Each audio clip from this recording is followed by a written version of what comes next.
All right, we are live with Alexander Mercouris in London, and we are happy to have with us once again on the Duran, Matthew Ehret. Matthew, how are you doing? Good to have you on again. I'm doing really good. Yeah, always a pleasure to join you guys. Fantastic. Matthew, where can people follow your work? What work do you want to plug for everybody so that they can get to your amazing analysis? Yeah, thanks. Sure. Well, Substack is always a good place to start. I put out things nearly every day, mostly free. So that's mattheweric.substack.com. Also, canadianpatriot.org. People can watch all the documentaries my wife and I and Jason Dollar, our teammate, have put out over the past couple of years, as well as our books. So we've put out a lot of books too. And last one I'll put out as a plug is risingtidefoundation.net, which is a nonprofit more focused on inter-civilizational dialogue and cultural understanding that my wife and I started back in 2019. All right, and I will have all of those linked up in the description box down below. They're already in the description down below, and I will add them as a pinned comment as well when the live stream is over. So a quick hello to everyone that is watching us on Odyssey, on Rockfin, on Rumble, YouTube, and of course our Duran Locals community, theduran.locals.com. Big shout out to everyone on Locals, and a thank you to our moderators on YouTube. Harry is moderating for us on YouTube. And who else? And I will be moderating on YouTube, and I think that's it for now, but I'm sure more moderators will jump in. So Harry, it's me and you in the chat. And it's Alexander and Matthew on the live stream. Let's talk about what's happening in Canada, which is making all kinds of news. So, Alexander, Matthew. Let's talk about Canada, because suddenly Canada is very, very big news. Mr. Trump says it should be part of the United States. There's an election in Canada. Justin Trudeau is apparently departing the scene. We now have Mr. Carney, who we know very well in Britain. By the way, he was governor of the Bank of England for quite a long time, as I very well remember. Anyway, he's now Prime Minister of Canada. There's elections going to happen in Canada.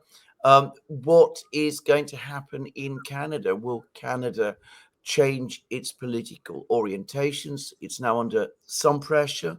Will people in Canada rally to defend Canada? What are their feelings about this sudden radical shift? Or is it really a shift in American policy? This all to discuss with Matthew, who is, of course, somebody who is there on the scene, has an understanding of these things, which few have. In fact, I don't think anybody has to the same extent. And as somebody who lives in Britain, where we have strong connections with Canada, both for good and ill. Just to say, I mean, I think Canadians probably have mixed feelings about our connections with Canada. Anyway, I am very interested in what goes on in Canada. And as a Greek person who remembers the role Canada played in saving Greece from hunger in 1942, I have an even stronger feelings about Canada. So, Matthew, where are we? What is happening in Canada now? What's the mood of the people there? Are people worried about what's coming with Donald Trump? What do they feel about Mr. Carney? All sorts of questions. But maybe you can start us off and give us maybe your quick views about where we are, and then we'll go into things in more detail. Yeah. I think your introductions are fantastic, and I think you set the tone pretty nicely. For once, Canada, which is sort of a very big country, but a country that people have been very much inclined to ignore for much of our history, is on the front burner, and it's captured a lot of attention due to some of the remarks that were made by Trump early on after he was inaugurated, even a bit before that, toying with the idea of expanding the borders of the USA far up into Canada, Greenland, and even down into the Darien Gap, even feasibly. So these are provocative words. Whether we should take them with I think we should take them with a grain of salt. But regardless, they certainly play into a broader geostrategic and geocultural dynamic, one which has really I would say in my observations, revived, rekindled a type of Canadian nationalism, which we haven't seen in a very long time as far as a fervent, and when I say Canadian nationalism, this is difficult for many Europeans and Americans to get, but the Canadian nationalism that I'm talking about, the only kind of Canadian nationalism that's really been created at its inner core is anti-Americanism. And that's an unfortunate thing to say, but most Canadians, and that's due partially to a lot of, I think, social engineering, multi-generational control over our education system, our history books have been given the narrative that our identity fundamentally is that we are not American and that we are the people who have resisted American imperialism time and again since even before 1776. Now, there's a degree of truth at times. I would say NAFTA was one turn towards a very vicious imperialism that did not benefit Canadians or Americans. But at the same measure, it largely had a lot to do with the fact that America, by this time of NAFTA, of course, had been sufficiently, I would say, recolonized by many of through the financial sector and through the business sector by those agencies that had migrated around the forms of groups like Bilderberger, the Bilderberger group that was set up by Prince Bernhard, very close associate of Prince Philip Mountbatten, and that had, among its steering committee members over the years, people like Sir Henry Kissinger, and I say Sir because he was knighted as a Knight of St. Michael and St. George, as was George H.W. So you had a recolonization, I think, sufficiently, which dismantled many of the nationalist structures that were constitutional in character and that gave America its best ability to fight against this system of oligarchism that the founding fathers originally broke away from.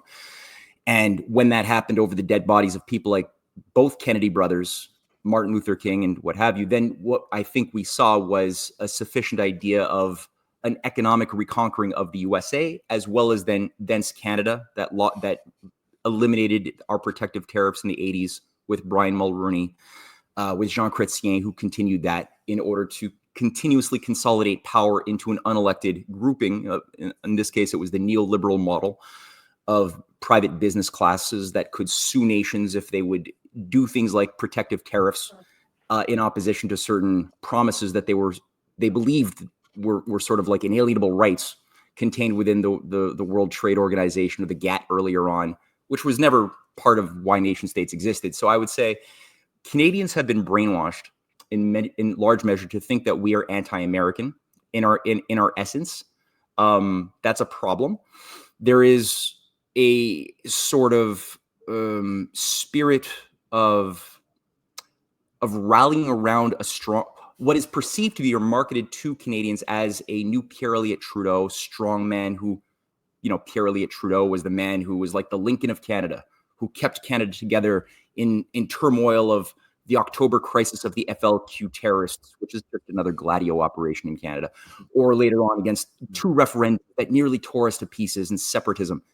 So Carney is sort of living into that role model, despite the fact that, well, not even despite that, which is actually, I would say, a lawful thing, since Pierre Elliott Trudeau was also an ardent Jesuitical technocrat who despised the institutions of democracy to begin with, as does Carney, another Bilderberger steering committee member, and somebody who is very, very vetted, very high up into the echelons of power of the empire, which doesn't really care about Canadians per se. So I would say, to close up my answer, barring a certain movement within Alberta, which is sort of the Texas of Canada, which is rather favorable to the idea even of either becoming an Albertan republic or joining as a 51st state.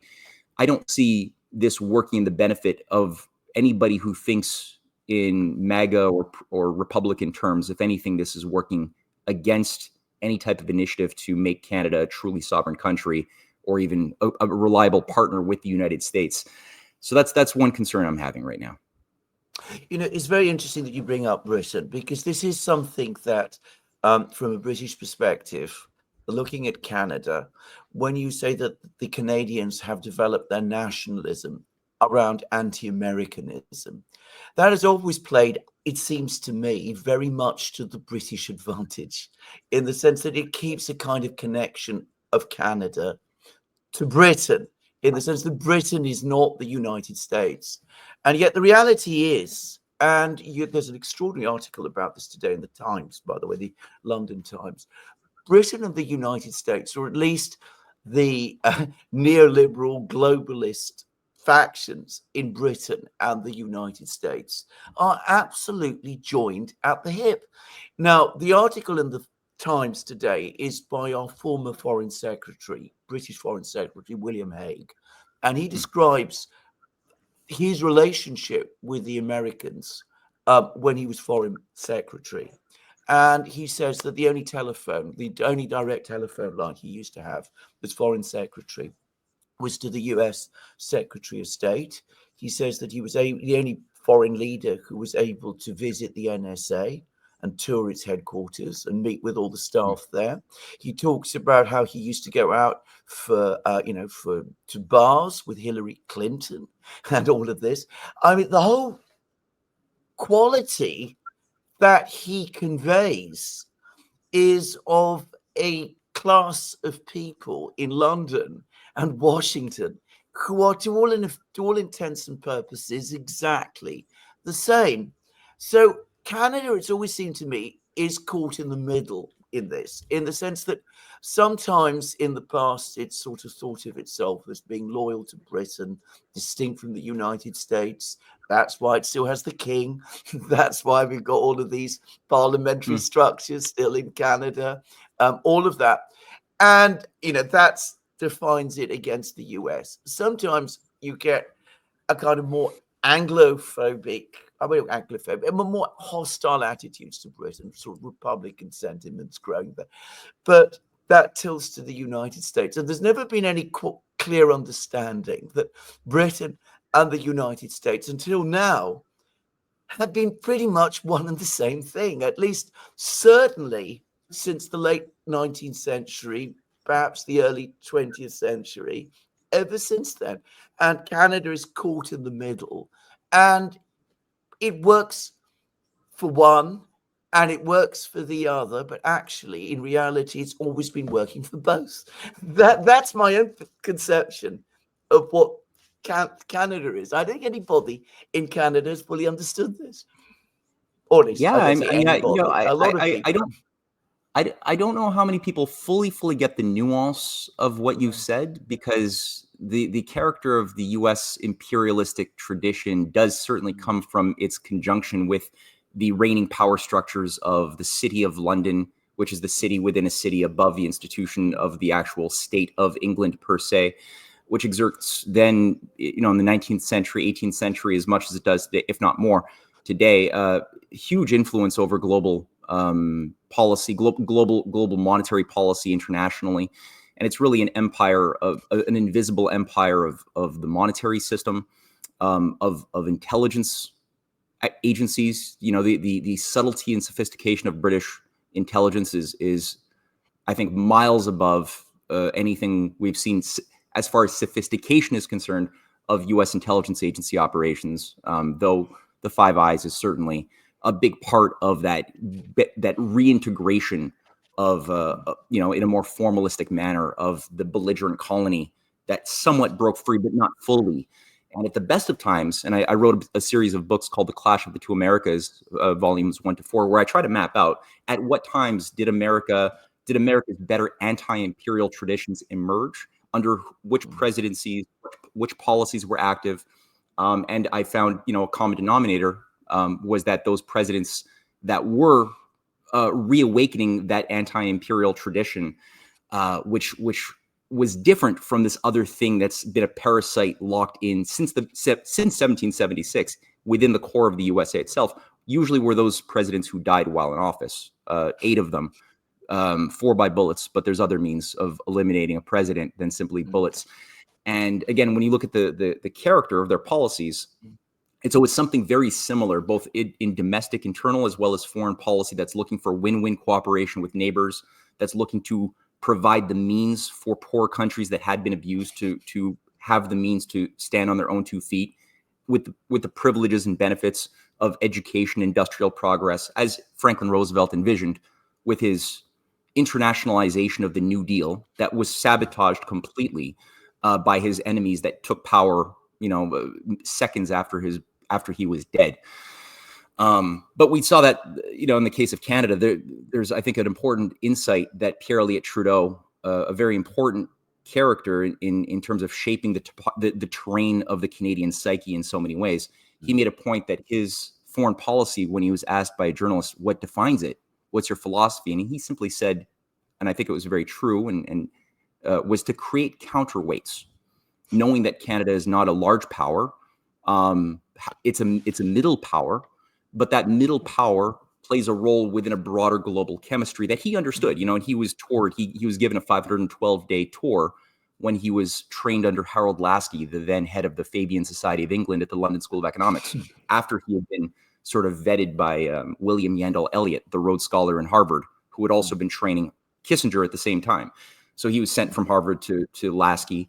And afterwards, he was given, before he even finished his thesis, a 500-day tour of the empire. And every place he went, Lebanon or Palestine, there was always some regime change, some form of geopolitical turmoil, before he was then sent back in 1950 to the Privy Council office in Ottawa, where he was sort of given the ropes, the training to appreciate the control mechanisms, the unelected control mechanisms of the Commonwealth, and especially in Canada, or at the time, Australia in a different way, but especially in Canada, it's the Privy Council office, not the Privy Council per se.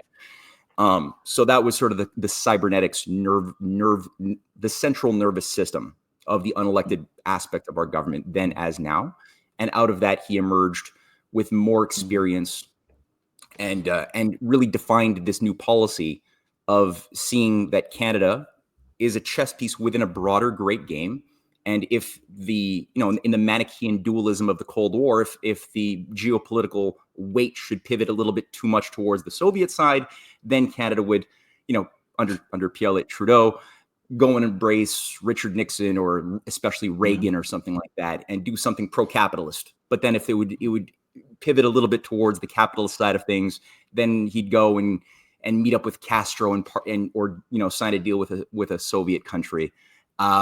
And so the idea of counterweights was just always an important aspect of the broader system. Now, I'd say the thing about Canada and our relationship to England and the USA, and I also wrote a series of books called The Untold History of Canada back in 2012. I published them in book form in 2019. But one of the things I observed is that when you look at Canada itself is a nation founded by United Empire loyalists, right? That's why there's English speakers in Canada, by and large, is that there were factions amongst the nobility, the lower nobility of the New England colonies that wanted to remain loyal to the systems of hereditary power. And they were given sanctuary, much as the Russian oligarchs were given sanctuary in England, to create this little London on the Thames. Same thing for Canada. The British or the English gave the sanctuary, and they reconstituted themselves as a minor appendage that became known in the early 19th century as the family compact, basically because like any oligarchy, they just started forming family bonds as they would organize the schools and the business system, but on behalf of the higher structure of the British Empire. And this resulted in a crushing suffocation amongst the Canadian peasants who couldn't breathe under British free trade. They were supposed to be forever hewers of wood and drawers of water, no industry allowed. And they were looking at the US that was at different times throwing off the yoke of free trade and engaging in developing rail systems, improving standards of living dramatically compared to us in Canada. And people they started wanting that and not wanting to suffocate. And they had a rebellion in 1838. That was the only rebellion we ever had and it lasted for all of 2 seconds in Upper and Lower Canada for Papineau Mackenzie, William Lyon Mackenzie. And there were two sides of the same rebellion, one for the French, one for the English, but they were coordinating. They also were naive, and they tried to, I think, pluck the fruit before it was ripe. They didn't set the stage the way Benjamin Franklin had done earlier. They were trying to move too fast, and they didn't realize how many operatives, there's a lot of espionage, a lot of operatives, agents embedded in their own ranks that were working for John Russell to sabotage it from within. So it went to hell. It didn't work out. Also, you had a traitor in the U.S. That made it illegal for Americans to support the Canadians at a time that they really needed it then. So then you had an emergency meeting in London where you had a guy named Lord Durham who was sent down to Canada in 1840, and he was assigned to figure out how can you stop this from happening ever again. this danger of rebellion, and he came up with something called the Durham Report of 1840, which said, okay, let's give them limited government, let's give them local controls, let's let them have a bit of progress, and we'll call it responsible government.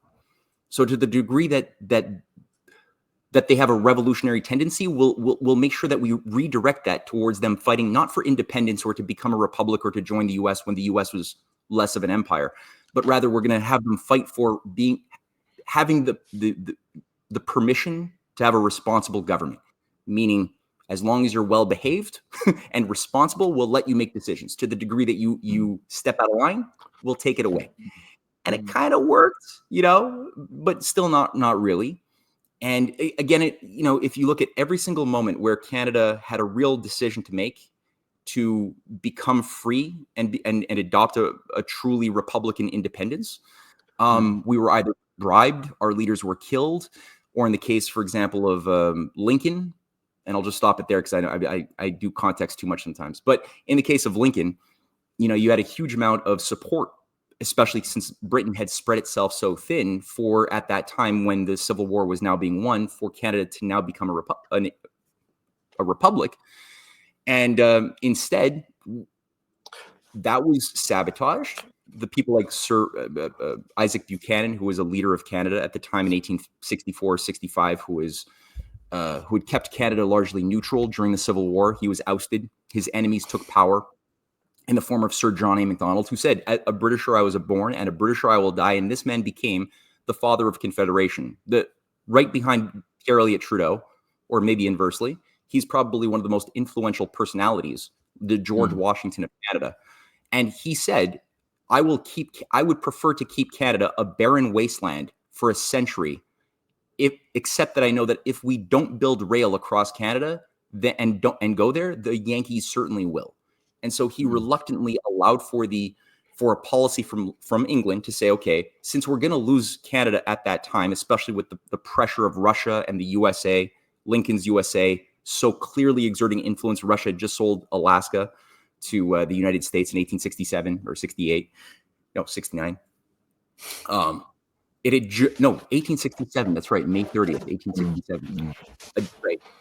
A day before the British North America Act, our Constitution was signed into law in London, which was the Canadian Constitution. A day before that, the Alaska sale was finalized. And the idea behind that was always, as Lincoln had given as a speech in his second inaugural address to the nation, to extend rail and telegraph lines through the Bering Strait that would extend his transcontinental through British Columbia and up into Alaska. And he said so, and his followers like William Seward and others said so. So Canada was a very, very important geopolitical piece of real estate that had to be fought for. And so the idea was, well, under John A. Macdonald, let's give them a constitution. They don't have one. Let's give them one. Okay, they have no development. They have no transcontinental railway. They have crappy industry. They're looking at the U.S. and wanting what the U.S. has. Let's give them that too. But we'll say under our Constitution that that they have rights to life, liberty, and happiness, just like similar language to the U.S. Declaration of Independence.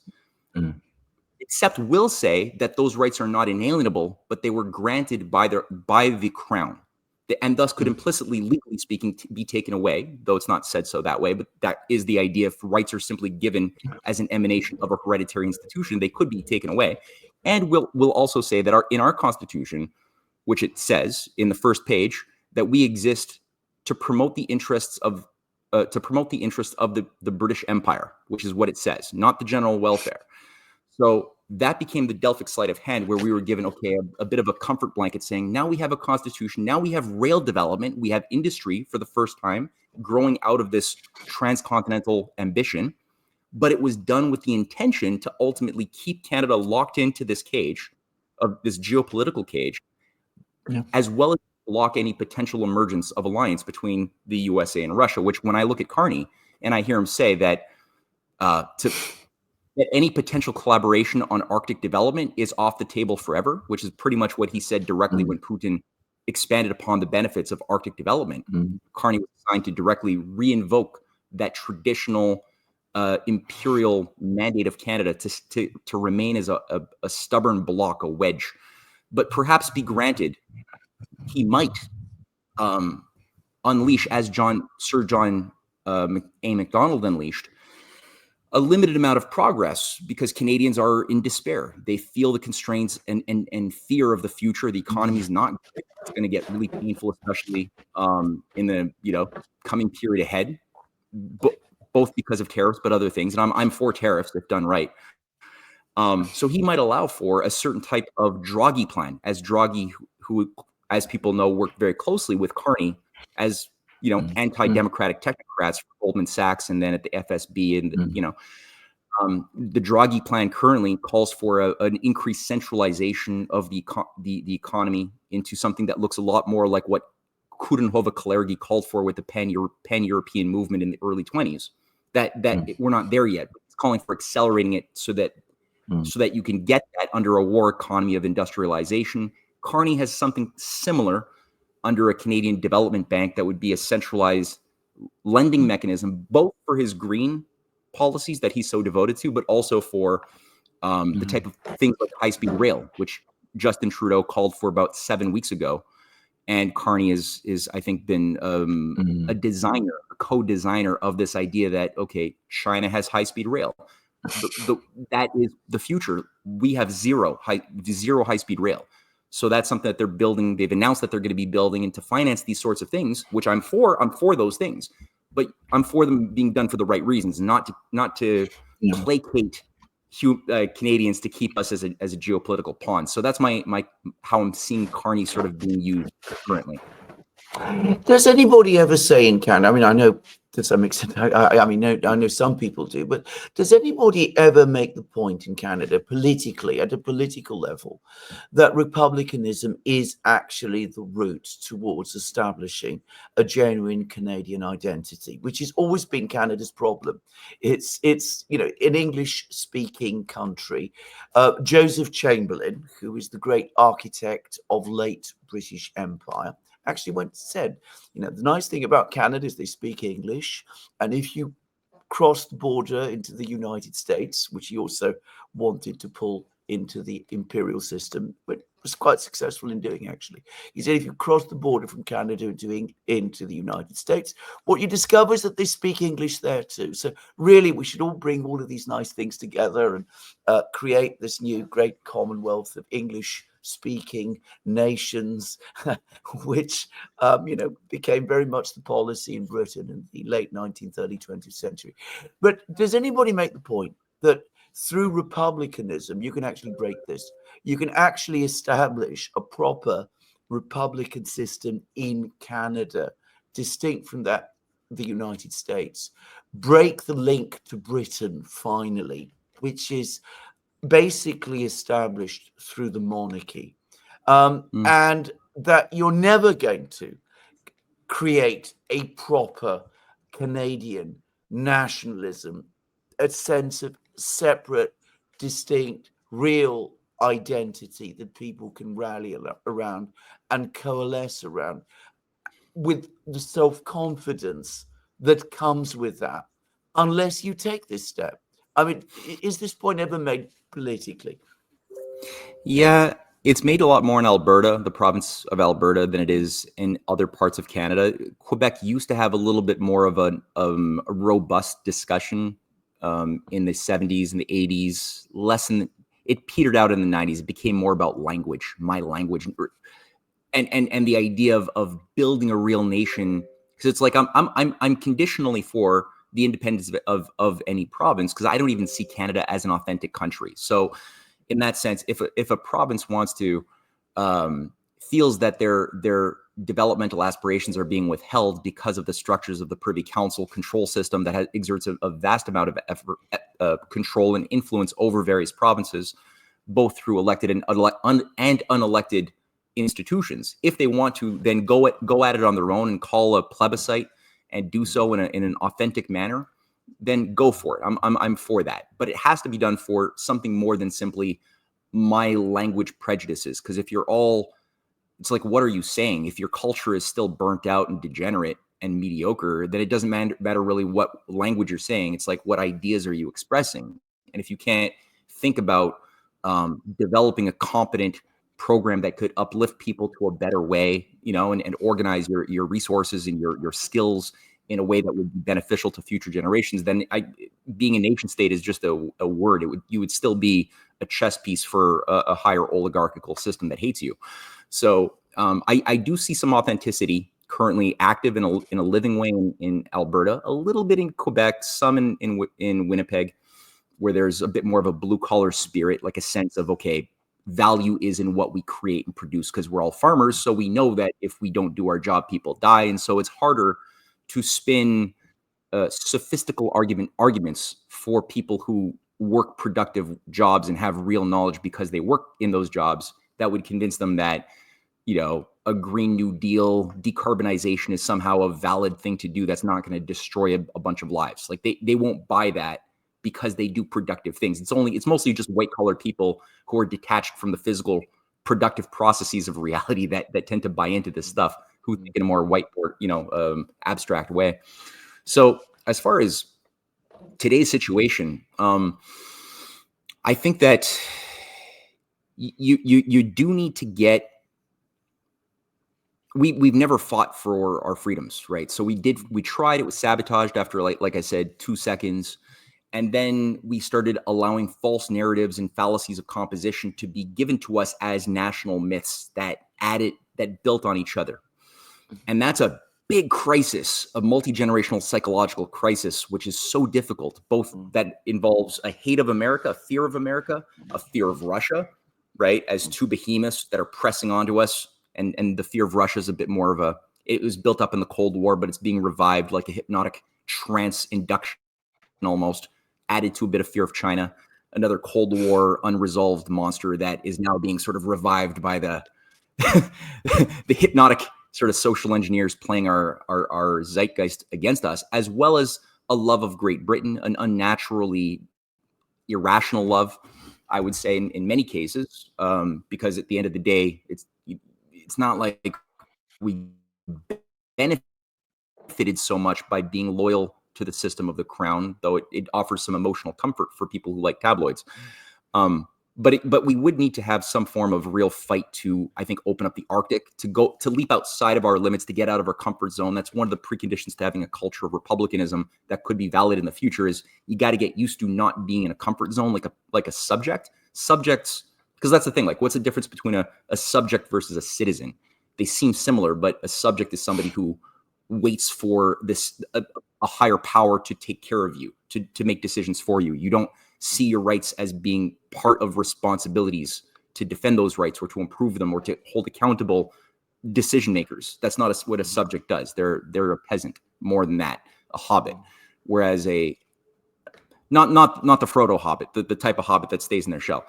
Yeah. Versus like a citizen is somebody who's the opposite. They see that I am the government. I look in the mirror and I see somebody. I see a representative of the government, even if I don't hold an elected position. I am obliged to participate in the process, in town halls, in running for election if need be. I see myself as needing to fight to defend the freedoms that we're bled for. It's a different state of mind, of which you don't tend to get too much of that in Canada, which results in some problems to answer your question, right? How are you going to get there? Well, if you have that type of identity, you're not going to get there for a long time. So I think that it's going to come through some form of development. I think the Arctic is a really great domain as a frontier of the earth to begin to explore our talents, to develop new capacities that we have been withheld from developing, because we've been told we're not allowed to develop for like the last 60 years. We've been told since Pierre Elliott Trudeau brought in the Just Society, which was a cybernetics model of stasis, basically saying that we're going to stop and halt all frontier research into nuclear, into space tech, into heavy industry. We're just going to shut that down. We're going to transition to a post-industrial model of simply resource reallocation adapted to an IMF World Bank type of structure that would then, have Canada play a role, as Maurice Strong played a big role, another Bilderberger key figure, in transforming Canada into a nation that would virtue signal and would temper other poor countries that wanted development into saying, okay, if you want that development, well, Maurice Strong, what did he do?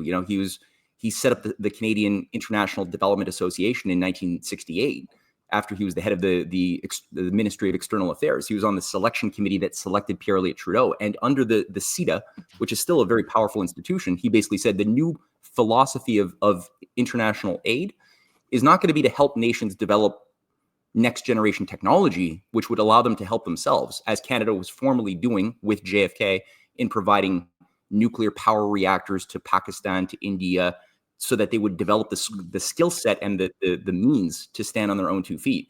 Instead of that, Maurice Strong and Pierre-Elliott Trudeau said, no, it's going to be now appropriate technologies. We will give you money on the conditions that you only use them for those things that don't impact the environment, your culture, which we suppose now are going to naturally have to remain in some mathematical equilibrium or homeostasis forever. And if you do that, then you will receive the money and it's fine. And maybe rewire your education system in Rwanda or something. So they'll set up the Canadian-funded University of Rwanda to be like a local little mini Oxford that would train local elites to then become the technocrats that would manage on behalf of Barrick Gold and other multinationals that part of the slave society of Africa that you want to rape. But it had, so that Canadian money that went into doing that would be fine.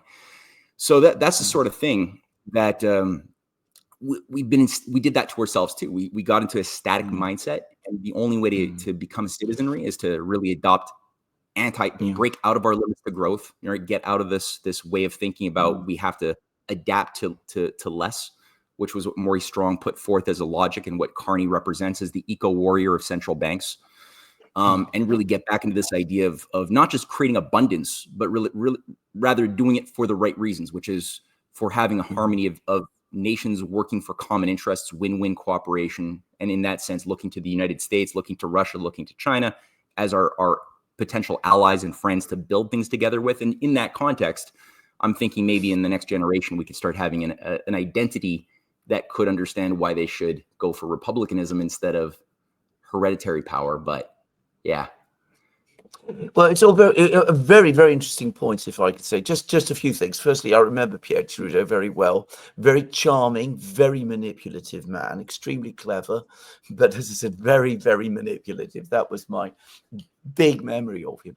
Secondly, you said that Canada is a middle-ranking power. In terms of the United States and Britain, it's a place which we take very largely for granted in Britain. British people do. The British political class does. And they, with good cause, because Canada has always been there for them. The Americans, I think, also take Canada very much for granted. The rest of the world doesn't.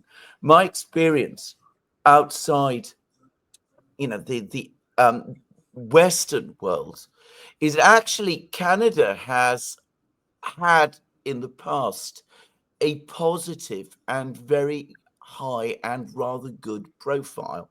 It's been seen as a place that has done many good things. It's been regarded as, if you like, the most humane of the big English powers that's done lots of things. And you talked about economic development and what Mark Carney is proposing, the fast railway links and the tariffs. And by the way, I too have no objection in principle to tariffs. I think tariffs, if they're applied properly and intelligently with good planning behind them, they can be very effective. But what I would also say, and I think you will agree with me here, but express yours, I think the technocrats, they're necessary in implementing plans and even drawing them up. But economic plans, in my experience, never really succeed in a big scale unless the political framework is there with the self-confidence and the drive and the energy that the political framework creates. So absolutely, develop the Arctic. Do all of these things. I think Canada is incredibly well positioned to do all of these things. It's a huge country, abundant natural resources, highly educated population, very skilled, very strong industrial base. I mean, Pratt and Whitney and all of that. So you could develop the Arctic very well. You could play a very, very active role in world politics, developing the Arctic, doing many, many different things. But in order to achieve those, you need the confidence to be able to carry it off. Otherwise, if you don't have it, well, the British will take you for granted, and the Americans, as they are doing at the moment, will be saying, well, what really is the point of Canada? Why shouldn't it become another state? Because it's got all of those resources, but it doesn't have the energy and the drive that we have. It can have it. Yeah. It's absolutely possible for Canada to do it. There is nothing in the human chemistry that makes it impossible.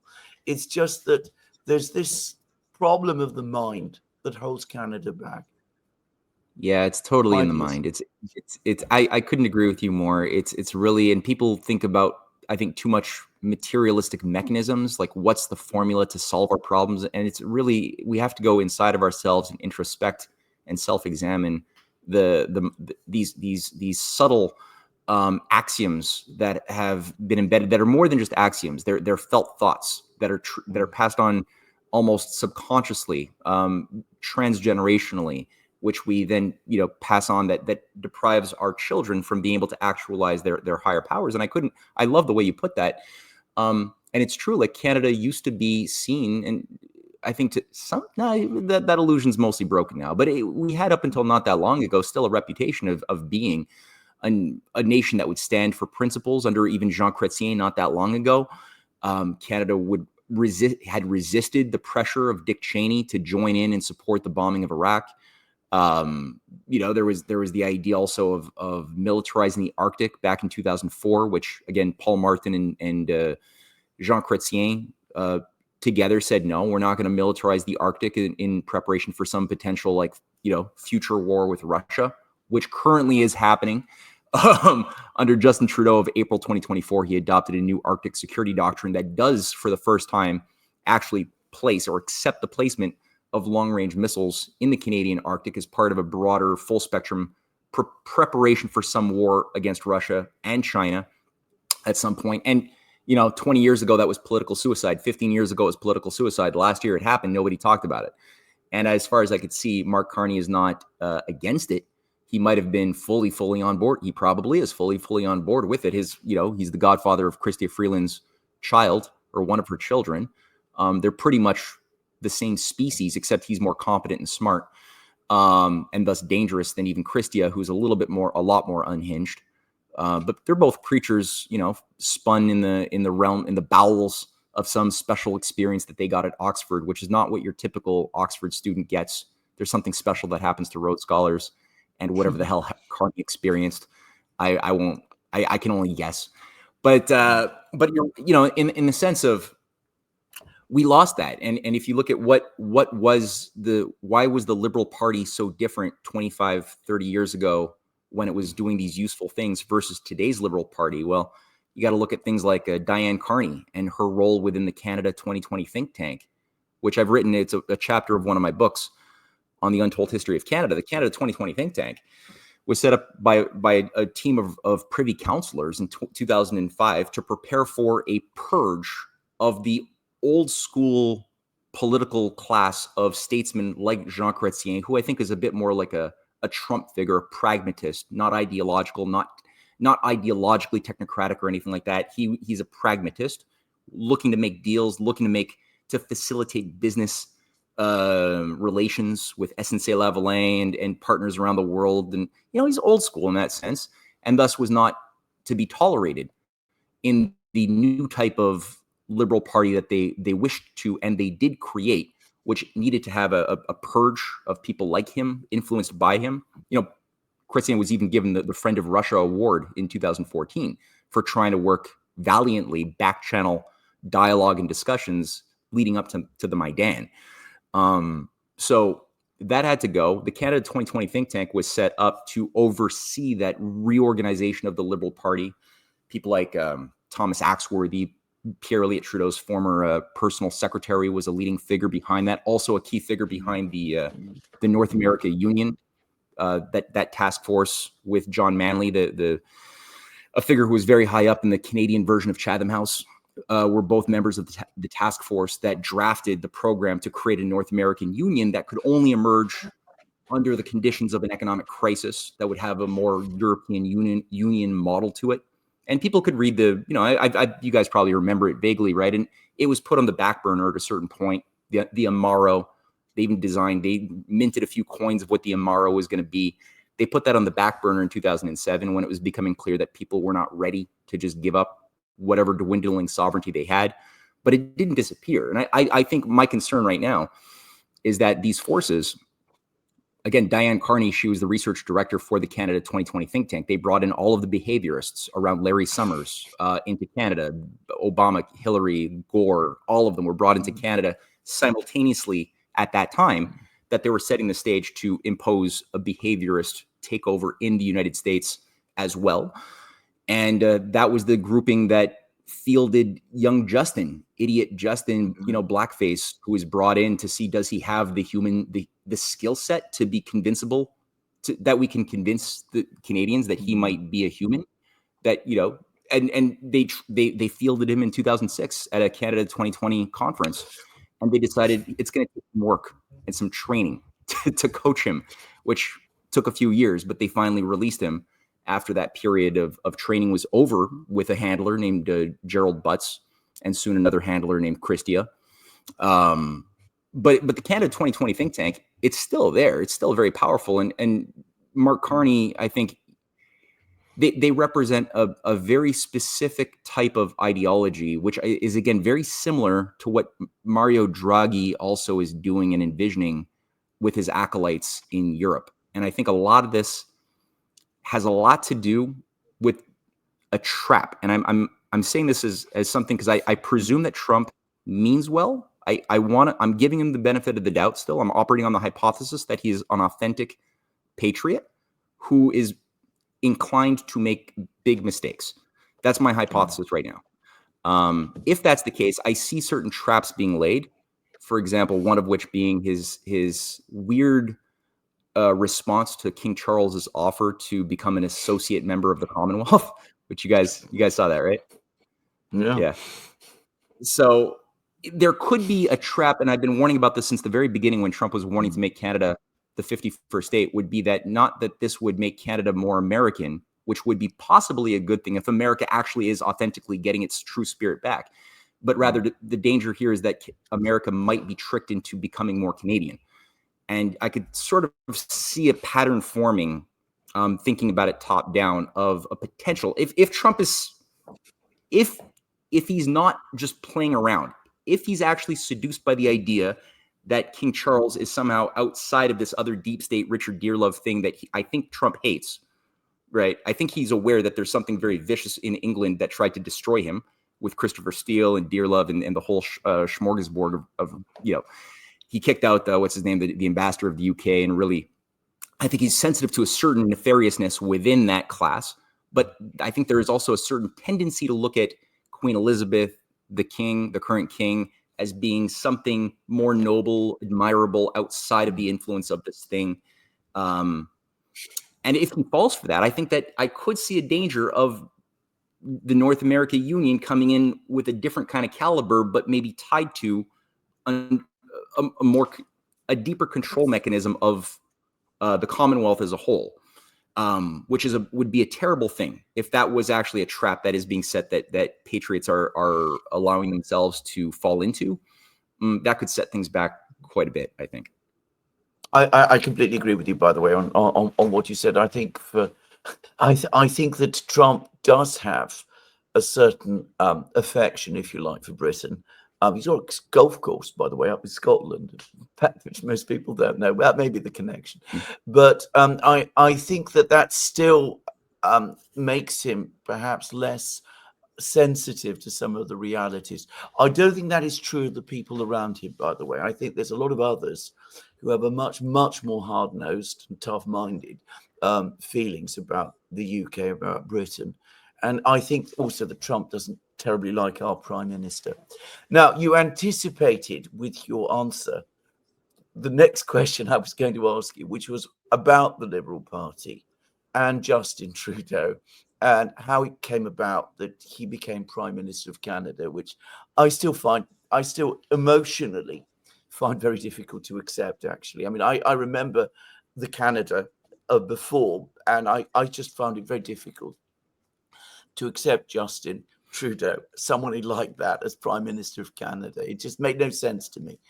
I presume that, as in Britain and in some other European countries like that I know, Germany, for example, there is a certain demographic, if you like, a sort of affluent metro urban demographic that supports this thing in Canada too, as there is also in the United States. Maybe you want to touch on that as well.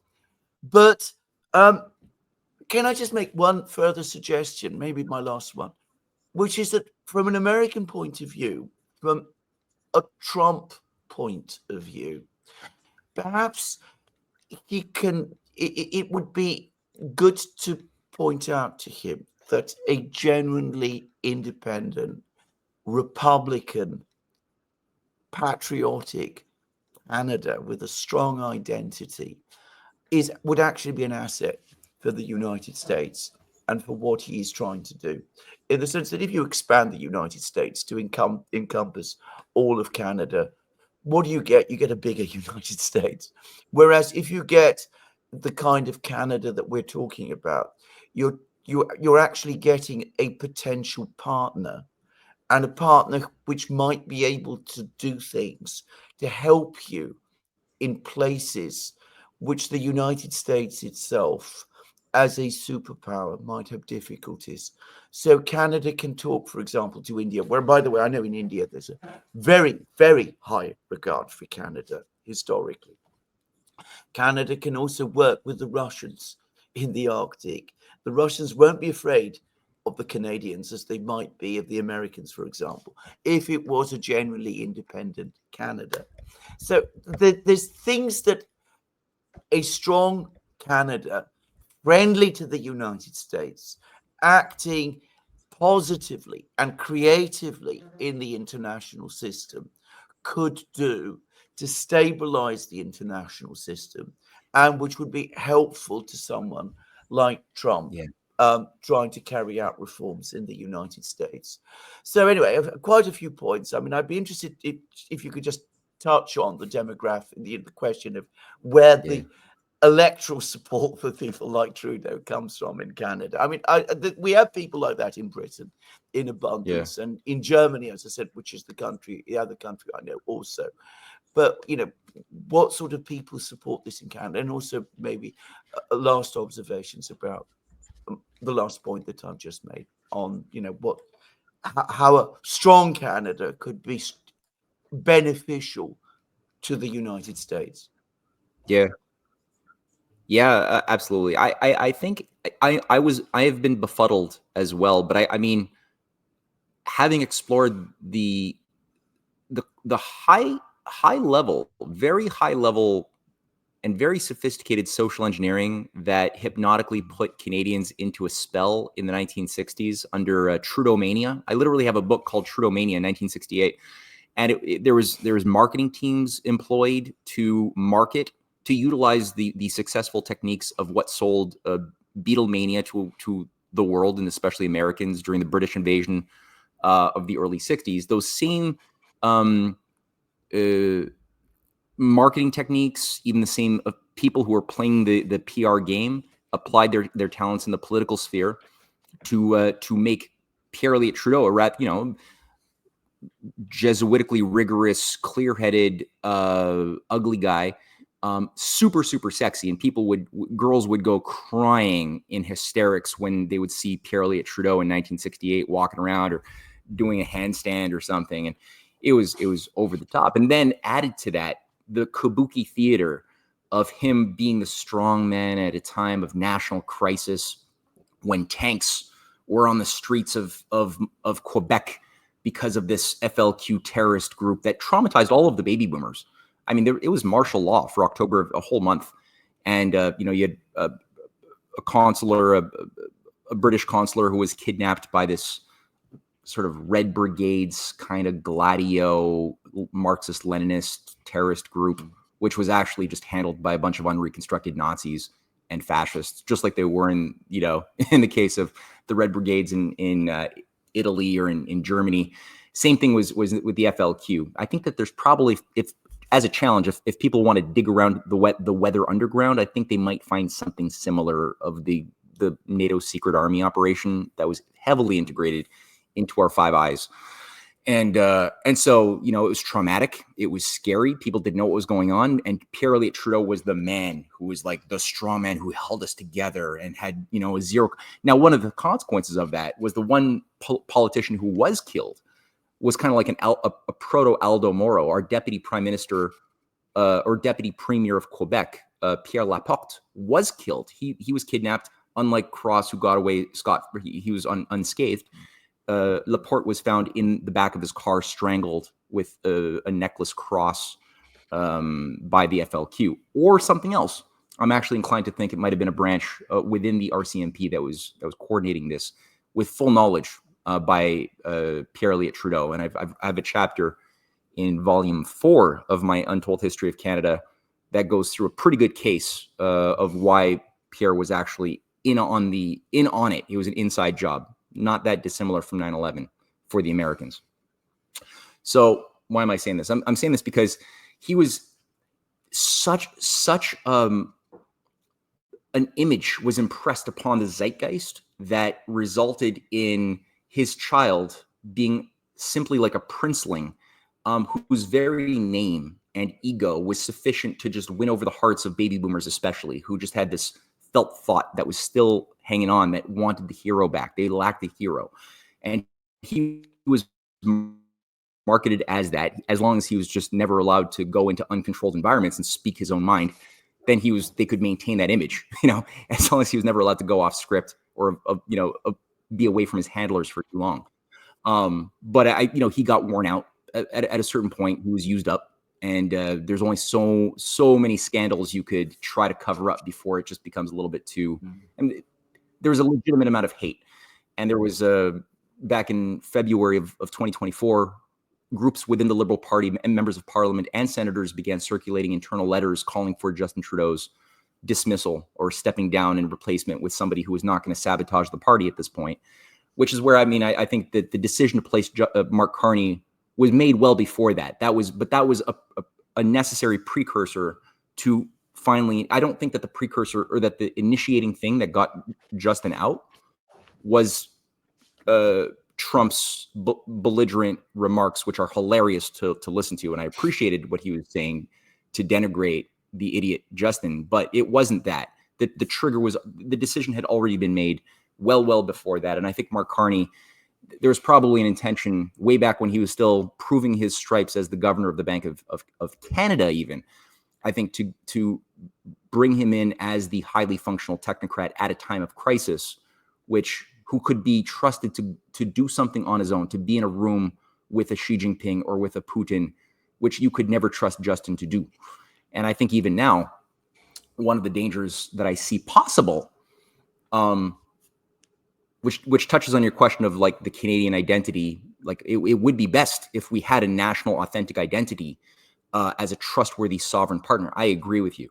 And I even wrote a booklet that I published 2 months ago, which I'm trying to circulate to policymakers in Canada, called Canada's Potential Eurasian Future, a vision for the 21st century and beyond. And it goes through 109 pages of different projects that could stimulate the best of Canada, to really bring out the best of our physical economy, our culture, and do it in a philosophical framework where we're looking to the BRICS as our friends. We're not trying to think in a zero-sum, belligerent Hobbesian modality, which unfortunately, ultimately, at the end of the day, Carney is really wedded. He's really baked into that Hobbesian structure, which Xi Jinping has been and Putin have been trying to shake or remind the West that we're not going to avoid nuclear war if we remain in that framework. We have to get out of that.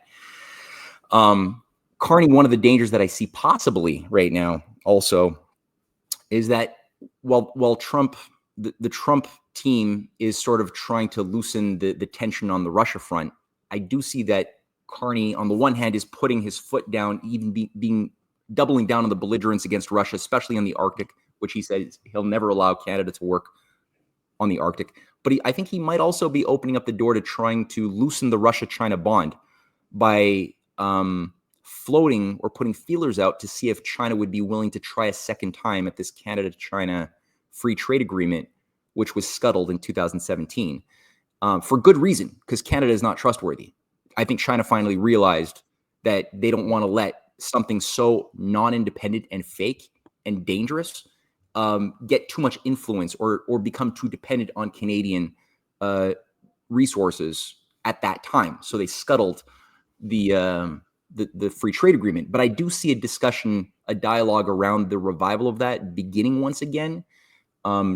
Carney's influence around the Brookfield asset management institution, which is not just mafia connected, but it has deep penetrations into China, into Shanghai. I think he's even possibly met Xi Jinping. I got to verify that last year. I think that there is an attempt to try to trick China into getting addicted to the honey trap of Canadian cheap abundant resources. And he might, I could see this. I'm just putting this out there, but I could see this as a very valid scenario based on what I'm saying about all of Canada's role as a chess piece historically. I could see him, despite his commitment to zero growth, depopulation as a Malthusian, despite all of that, I could see him unleashing a John A. Macdonald limited amount of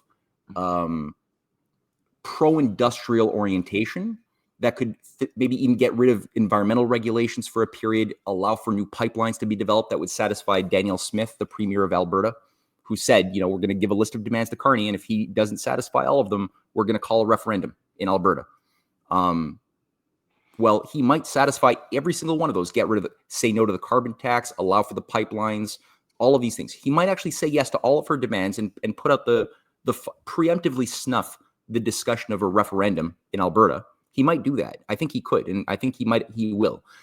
And I think at the same measure, if I'm right about this attempt to seduce China, he could make it facilitate Chinese investments into Canada in a variety of ways that had been otherwise blocked under Justin Trudeau.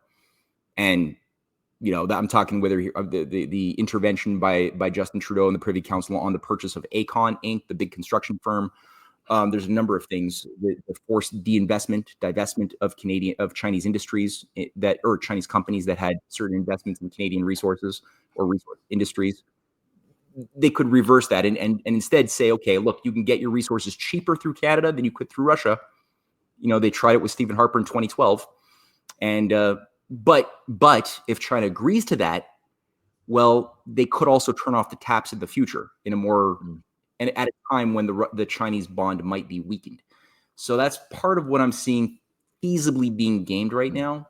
I think that China's still probably too smart to fall for that, but who knows what a desperate situation the world could hold in the future that might induce those sorts of traps to. So it's not just the USA; it's potentially China as well falling into that trap. Oh, absolutely. Matthew, thank you. Matt, thank you very, very much for all you've said. I'm going to, if you could just stay, because I know Alex is going to put some questions to you, but you've answered all my questions, as you always do, very, very insightfully and comprehensively. I learned an awful lot today, just to say. Ah, thanks, man. Matthew, 15 minutes to answer some questions. You got time? Yeah.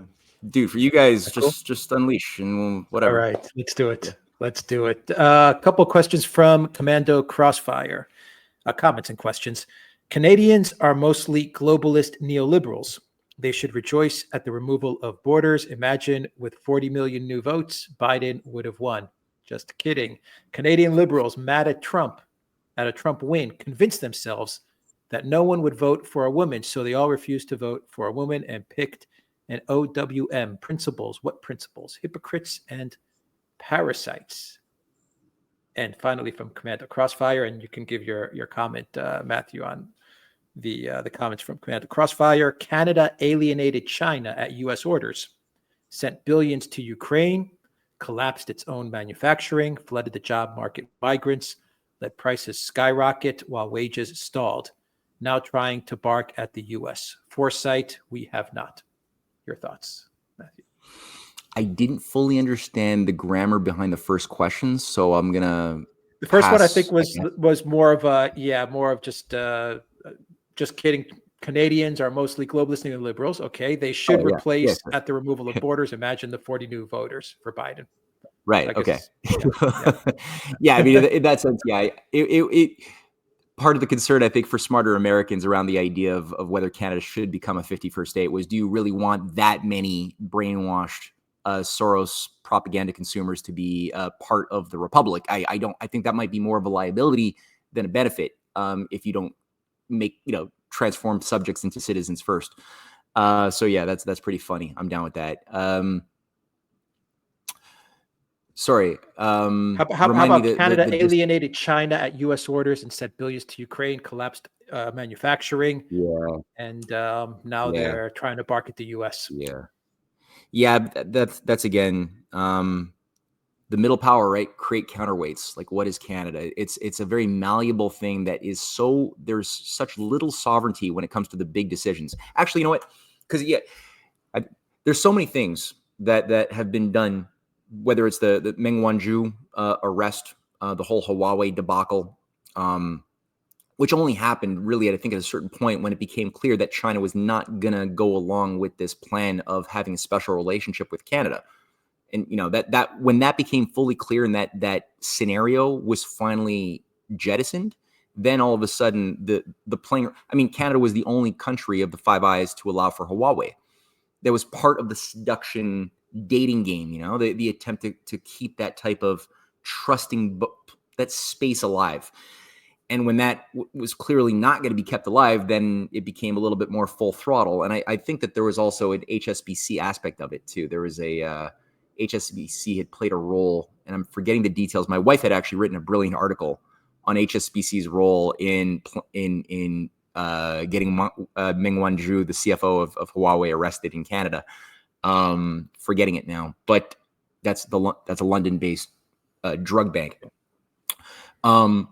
But yeah, as you pointed out, it's like we've burnt all of our bridges with China, or not all, but almost all. Most people in Canada have been led to believe that CSIS, the Canadian sort of CIA, if you want to call it that, are full of patriots because CSIS agents and directors and former directors have been the most consistent at blowing the whistle over the loss of Canadian sovereignty. We're no longer a sovereign country. Why? Because the Chinese CPC is, running election interference, is doing all of these things.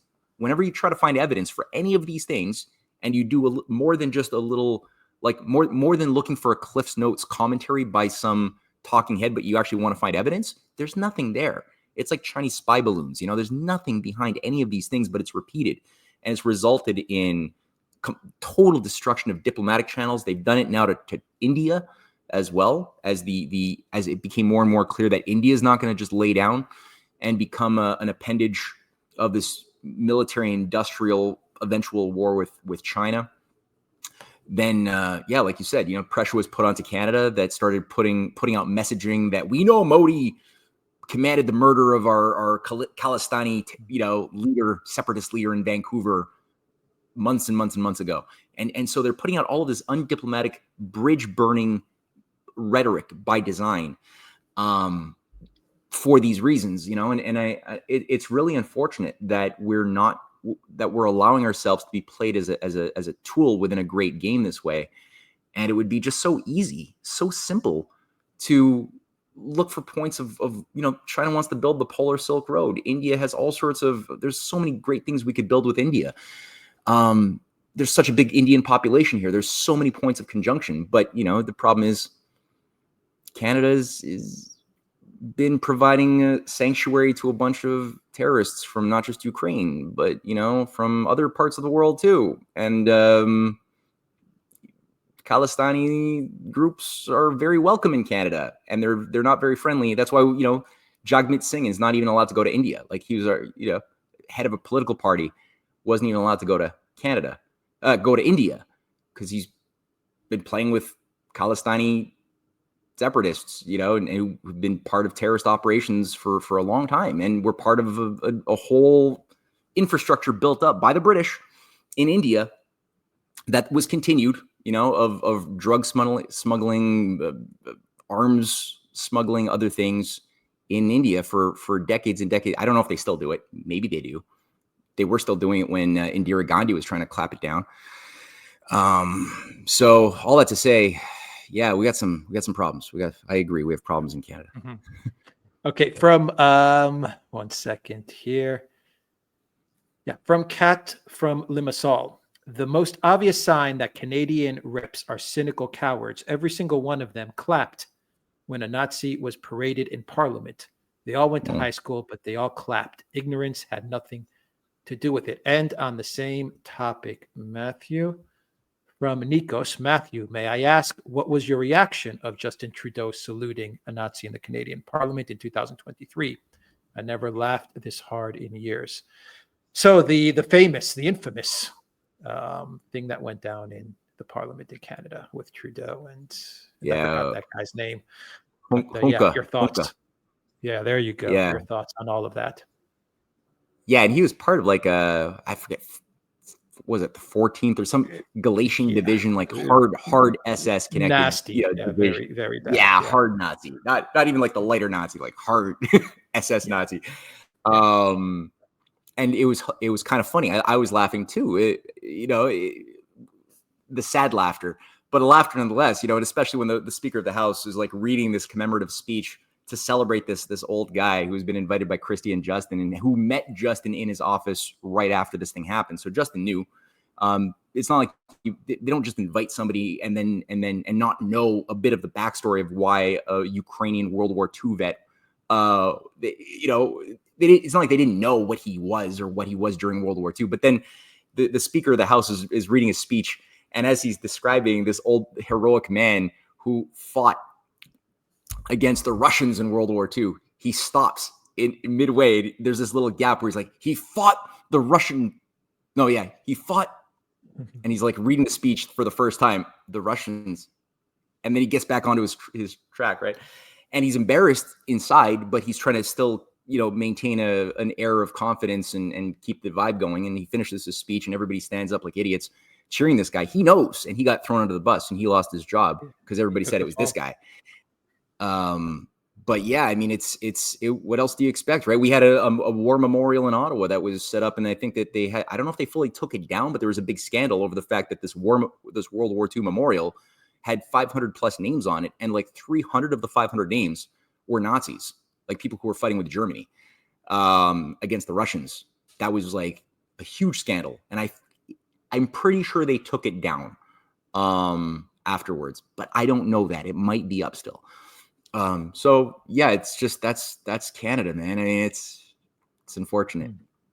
John Roberts says, my American view, Canada has been the good cop to America's bad cop.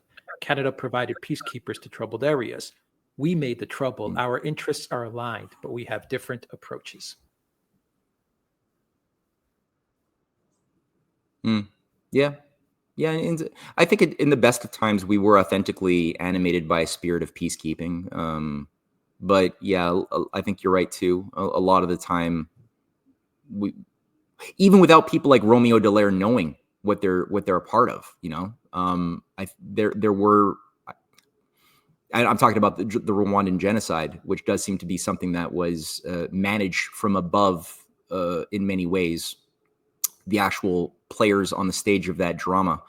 And I don't think Romeo Dallaire, who was in charge of the Canadian the Canadian operation of peacekeeping within, I don't think he fully understood what was going on. It destroyed him. But yeah, I think that there is this use of Canada as sort of the peacemaker the good cop, like you said, against the bad cop. You're right. I think that has been used as a strategy at different times and to very bad effect. Stevenification says, as an Alberta separatist, I reached the conclusion a long time ago that there is no purpose to Canada. Free healthcare is not a national identity. One thing interesting about that one is that, because universal healthcare can be really good. And if you have a society that's not run by a death cult, it's fine. If you actually value human life as a priority, it's fine. It's good. It's just that when you allow an anti-humanist, a misanthropic ideology to become the top-down animator of everything, then your healthcare system, just like everything else, will be increasingly used to facilitate your death instead of your health. And you can see in a time of scarcity, in a time of abundance, it's fine. But in a time of scarcity, it could very easily, in a very centralized fashion, be used to facilitate euthanasia, expand euthanasia to more vulnerable members of the population that would normally not even want it if they actually had the means to know that they could get treatment for whatever is ailing them, or their depression that's making them feel sad because they're 17, or a drug addict that's really on a bad place. It's easier to get a suicide pill increasingly, even for drug addicts that can now apply to MAID than getting proper treatment and rehabilitation that's useful.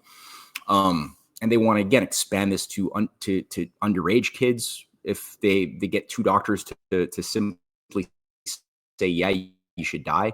They want to expand this to, and they might have even done this to people who feel emotional pain because they're depressed. So, I mean, that is robust death, and it's increasing at a fast rate. MAID is increasingly becoming one of the I think it's the top 3 or top 4, top 3 forms of dying in Canada at this point is MAID. And that's only increasing year to year. And it's going to get worse when scarcity really cracks. Like you could imagine a context of economic collapse, like where supply chains break down, and all of a sudden the bad scarcity now is going to go out of this roof, and people are going to be, lining up to the Soylent and Green Company or the Soylent Corporation, right? So that's one of the bad things about that. Now, one of the things about the fathers of Canada's universal healthcare system, that's the NDP party in 1960 that was really brought in. Now, if you look at what the NDP party was, well, that was a reiteration. They got that name. Their former name was the Cooperative Commonwealth Federation. That was set up in 1933. That Cooperative Commonwealth Federation was the political branch of the League of Social Reconstruction, which was a think tank that was set up in 1931 to solve the Great Depression. The League for Social Reconstruction was known as the Canadian Fabian Society, and it was founded by 5 Rhodes Scholars and 1 Fabian. As far as I could tell, all of the dominant ones were eugenicists. Tommy Douglas was a eugenicist. He wrote his college thesis on eugenics and family controls in the 1930s. This is the type of caliber of Oxford Rhodes Scholars. 5 of them, 5 Oxford Rhodes Scholars and 1 Fabian created the Canadian Fabian Society that set up the League for Social Reconstruction, that created the Cooperative Commonwealth Federation, that then created universal healthcare. And it sounds great, and I'm for universal healthcare. Like, I got to reemphasize that. But if you have a eugenics underlying agenda, then it's not so good. So yeah, that's just an embarrassing part of Canadian history. Sancho Relaxo asks, does the PPC stand a chance, Matt? Some of the best Canadians I know are members of the PPC.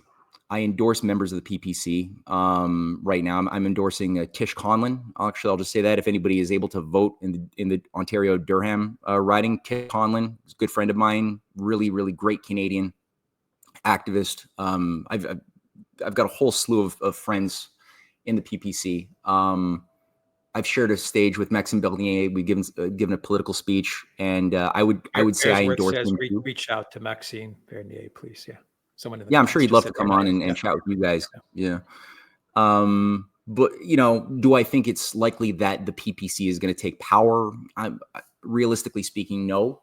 But again, if you can get a bunch of real moral principled citizens into positions where their voice can carry further amplitude, and get them into the parliament, that would be a great win right there, getting a few of these patriots into positions where they could be gadflies and maybe create a space where at least they can hold accountable people who would otherwise not be held accountable. That would be fine. That would be great. All right. One more question from Eric. Canada has become a proxy of China. That's why President Trump needs or wants to annex it. All our politicians were bought out long ago. Your thoughts? I'm so glad you ended on that question. I'm so glad you ended on that. Canadians have been hypnotized into giving their acquiescence to hating and fearing something that they have no reason to hate and fear. The thing we should be working against is this oligarchical death cult that I've been mentioning has been latched on and controlling Canada for over 200 years. And that is much more closer to home. It's much more close to the Privy Council. It's much more close to the Five Eyes, the CSIS operation. That's really what we should be looking at and figuring the City of London and their tentacles within the big five Canadian banks that are very useful and have been for over a century at laundering international drug money. You know, the head of anti-drug regulations at the TD, Toronto Dominion Bank, just was fired, and the bank was fined $3 billion for drug money laundering. HSBC, which does have activity in Canada, was also fined and found guilty for drug money laundering for decades and decades and decades. That's why they were created in the 1860s. 1865, specifically at the end of the Second Opium War, was a British bank was created called the Hongsheng Bank of Commerce in order to process global drug money and profits as part of the war against China, to destroy China, to keep China subdued, destroyed, and thus better, easy to steal from. So there's a lot of it's hard for Canadians to get this nowadays, but there's full spectrum. I've never seen this before to this extent. Every day, full spectrum narratives tapping in specifically to the conservative psyche. We've been profiled as conservatives, and there's a certain psychological profile that is being catered to that is acting on certain assumptions, unexamined axioms, assumptions about what's controlling our society. There is some racism that is being tapped into as well, but also a lot of unresolved issues from the Cold War that the McCarthyites and the propagandists at the CIA convinced us for year after year we're all going to die because China, the commies, the red commies from Russia and China want to destroy our freedoms and kill us all. So that unresolved trauma, it didn't disappear after the Soviet Union collapsed. It just went deeper into the subconscious, and now it's just being revived again with similar motifs. And if you scratch on any of those things, I haven't seen any evidence that China is in control of our banks. They're not. I've seen no evidence, and nobody has seen any evidence that China has actually run election manipulation. What you've seen, that's all been kept anonymous. You have to be a member of the Privy Council to even read any of the so-called CSIS reports, that so-called attempts to bring evidence to that fact, and nobody can read it. So even if you wanted to read it, you can't. Nobody seems to, and I think it's mostly conjecture and hearsay that's, again, through just repetition, becomes a felt thought, which is beyond logic. And I've written something with my wife called Breaking Free of Anti-China Psyops. And we've made a few documentaries on how China kicked out George Soros in 1989, where today no open society for the last 35 years has been allowed legally to operate within Chinese soil. It took the Russians longer. They only kicked out Soros in 2015. But China did it early. And they did it as part of a much broader campaign to keep the functions of the institutions of their nation, like the central bank, national, and they didn't allow it to go privatized. They kept the Glass-Steagall separation of functions of speculation from commercial banking, from investments and insurance. They kept that all separated, whereas in the West, that was all blown out under the Big Bang of Thatcher, and then everywhere else. Glass-Steagall was taken down. 4 pillars in Canada were taken down. China kept it clear. They kept it in place because they kicked out Soros. They stopped the NED early on, and they've been able to wield the power of the nation state in a way that we haven't. That has allowed them to emit large-scale credit for building projects that have pulled 1 billion people out of poverty in China as well as outside, and they're able to create a valid fight with the help of Russia and other countries of the BRICS, but they're able to actually, show what a nation can do. Why does the oligarchy want to destroy the sovereign nation state to create a one world government? It's because of the types of things we did under people like Abraham Lincoln or John F. Kennedy, or what China is able to wield now. And so what better way when your house is on fire than to convince people whose house is on fire that water is the enemy? And I would say that our best chance of survival would be to actually accept China's offers to work together on the Belt and Road Initiative and to join in a new type of Yalta II, or some form of a new Bretton Woods that would involve acting, like real sovereign nations, reviving the spirit of mutual win-win cooperation outside of the ethos of Hobbesian geopolitics and all of this other stuff that's going to get us all killed. But we're too busy hating on China and freaking out and not looking at the real hands of evil that we've allowed to take over and shape our own society. We're not cleaning our own backyard out first. So that's what I would say is my Breaking Free of Anti-China Psyops, Volume 1, Volume 2. It's on my website. Most of that content's free. If they want to buy it, it's on Amazon. The videos I put out with my wife, a lot of content that we're trying to weave our arguments pretty concisely. If you can refute them, try, but we're putting it out there in video format. Yeah, check it out. Watch it. If you like it, spread it. But that's what I'd say. And I will have everything linked in the description box down below. Matthew Eric, before you go, one more comment question from Anonymous. Free Alberta. Matt, why does BC exist? Please talk about A.B. Sachs' American Roots history. That's the comment from Anonymous. Before we let you go, Matt, you got momentarily. Okay, you got a little bit choppy. I'm sorry to be so anticlimactic. You got a bit choppy as you were speaking. Talk about A.B. Sachs' American Roots and Free Alberta. Matt, why does BC exist? Okay, the way I can respond to that, because I don't have full, I'm not prepared to answer the first part of A.B. Sachs. Well, what I can say, Alberta probably is the only province that has the viability to be its own sovereign country. I think that's true. Economically speaking, it has the resources, it has the industrial base. It needs to grow a bit more of that, but it still has that. It has the cultural dynamic that could be that of citizenhood, of people who see, and I speak in Calgary quite often at freedom rallies and different groups that meet up. And these are the best people I know. These are citizens, or the closest thing that I see to citizens out there. They lack a little bit of knowledge about the way the world works, but their hearts are in a place of citizenry. So that's valid. Why does BC exist? If they want the serious academic answer, it exists because the British Empire was able to keep control of Canada and not allow Abraham Lincoln's program to extend rail into Alaska and through the Bering Strait, as was originally intended in 1865, and which Tsar Nicholas II even commissioned American engineers in 1905 to go to Russia and do surveys of the Bering Strait, which was done. That I think at the time they were looking at a bridge being the most economically viable. It's only about 100-kilometer separation with two little islands, the Big and Small Diomede Islands.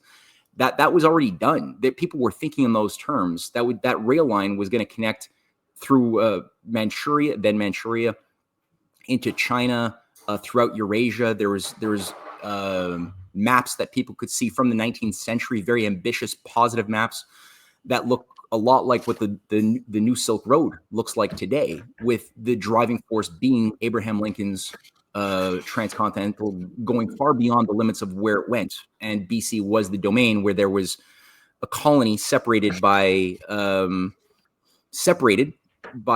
lot of nothing, a lot of undeveloped private land called Hudson Bay land. And those colonists were being choked economically. They had no future. Their only economic relationship in that British colony was with California. And the big consensus then was, let's join the USA. Lincoln had just won. There was annexation petitions going around. Ulysses S. Grant said he was for it. And their governor, Frederick Seymour, who was in favor and was supporting the annexationists of British Columbia, ends up getting sent off to go and resolve some dispute with some Inuit tribe by John A. Macdonald, and ends up dying up there by some whatever. He comes back dead. And then all of a sudden, his enemies take power and they accelerate getting BC into the Confederation, which basically prevents all of these things from happening. And Canada is kept as a wedge to block development between Russia and the USA. And that's the quickest way I can answer that in a useful fashion. The great Matthew Eric, thank you so much for joining us, Matthew. Once again, what is the best place to follow your work? My books can all be found most easily on CanadianPatriot.org, and my Substack is sort of my bread and butter. Like, that's the primary way that I earn an income, is through Substack. So get the free sub if you want to upgrade to the paid. It gets you access to weekly meetings and stuff. Unfortunately, Mark Carney, I just discovered, is a director of Stripe, and the only way people can get paid out from Substack is through Stripe, which might see taps getting turned off if you have bad thoughts. So that's a concern also. If anybody knows an alternative to Substack, let me know on that note. I had no idea. All right. Matthew, thanks so much for joining us. Matthew, thank you very much. And thank you again for your very wonderful answers to our questions and to our viewers' questions. Take care, Matthew. Hey, thank you, guys. Always a pleasure. Bye. All right, Alexander. Let's answer the remaining questions. Absolutely. You all right? You're with us? Yeah, absolutely. Right. Very interesting program, by the way. Yeah, Canada fantastic. is a country which, as people will know, I have always had a very, very, very warm spot for. Even though I've never visited it, my parents did many times, and my father especially loved Canada. All right. From Cat from Limassol says, meow. All right. Thank you for that, Cat from Limassol. Pache, welcome to the Duran community. Cat from Limassol says, I live in Alabama on a temporary work visa. My family fled from the Baltics to Canada when I was a child, and now I find myself fleeing a home that hates me. When I'm forced to return, I will try my luck in Moscow. Gosh. Wow. And Cat from Limassol also says, sadly, my comment can't apply to the next generation. I'm 29 and was shocked when I learned a 21-year-old Canadian was only taught World War II in the context of how it affected Indigenous, used internet to learn the basics. Yeah, well, I understand that history teaching in British schools is pretty dreadful as well. Thank you for that, and very interesting and disturbing comment. And Cat from Limassol says the denial of genuine redemption only leads to tragedy. This is the story of Russia and the United States since 1991. I would hope that Russians don't make this mistake if it presents itself. I agree. I don't think they will. Nico says, I was reading the New York Times article before I went looking for a vomit bag. It was the most disgusting thing I've ever heard and proved that peace is dead. This came after many sabotages to peace the EU and Ukraine did. What did Trump do after all this? He blamed Putin. He let the Europeans step over him. He is so terrified by the media. The globalists are more, and they have a bigger voice, and that's why they always win, like in France and Romania. If people complain about Georgescu or Le Pen, they'll just say, well, Russia banned that liberal candidate in 2024, so we can do it, and it'll work. I looked at the comments of pro-Ukrainian channels like Times Radio, and those morons say the war with Russia is necessary because North Korea sent troops. And finally, Alexander from Nico's, people in Europe hate Russia with a passion. It doesn't matter if prices skyrocket. When you own the system, you can print money all day. It's might makes right, and Russians don't have the might. Russia will never know peace until they disintegrate. Putin is posturing with stuff like the Orezhnik. It was a prototype, and they don't have enough. To end the war, they need to do a big arrow movement, which they won't do, and that's why Matt Ho is right. 7 years from now, we'll still talk about it. Well. Frank, did you want? Okay, I'll answer what you just heard. Just finish. Carry on. You want me to finish? Yeah. Frankly, I see the population of Russia break before Europe. The generation under Putin has grown spoiled and ungrateful via social media. That's why in 2022 election, they gave only 20% to him. They blame the fact that their government has kept them. Which election? I'm not sure. 20 doesn't say, but let me continue because this is long. It's a long thread. They blame the fact that their government has kept them from the wonders of the West. They don't even realize that people in Europe despise them. Europe will send troops. Russia can't get out by being better economically. They need to show these sociopaths force, but they won't escalate into nuclear war, and the suffering will continue. It's time for me to admit that Trump wasn't the person to bring peace. Nothing can beat the will of sociopaths. I'm sorry for the long comments. Your thoughts? Well, very, very, very long comment. First of all, I absolutely agree. Just let me know if you want me to remind you. I think I've got the essence of it. First of all, I think the article was every bit as disgusting as you said. I think one of the most mendacious articles I've ever read. And if you want a clear, concise, perfect summary of how bad it is, go to Twitter X, see Alex's X account. He's done a brilliant comment about this in which he sums it up, I think, perfectly. It's all about what a wonderful guy Biden was, how he was winning against the Russians, how the generals, the American generals who were running the war were marvelous, and it's these silly Ukrainians who messed it all up against these Russian peasants who don't really know how to fight. It was a terrible article. In reality, and I really want to say this again, every single battle that it describes, every single battle that these American generals cobbled together, in it, they failed to achieve their objectives. The Russians comprehensively outgeneral them. If you look through the article carefully, that is absolutely clear. Now, about Europe. Europe has, I don't think that your characterization of Europe is true. I don't think most Europeans hate Russia or hate Russia all the time. I think we are going through an extraordinary period of hysteria. But even within individual European countries, there are great differences. In Britain, which is perhaps one of the most anti-Russian countries, there are differences.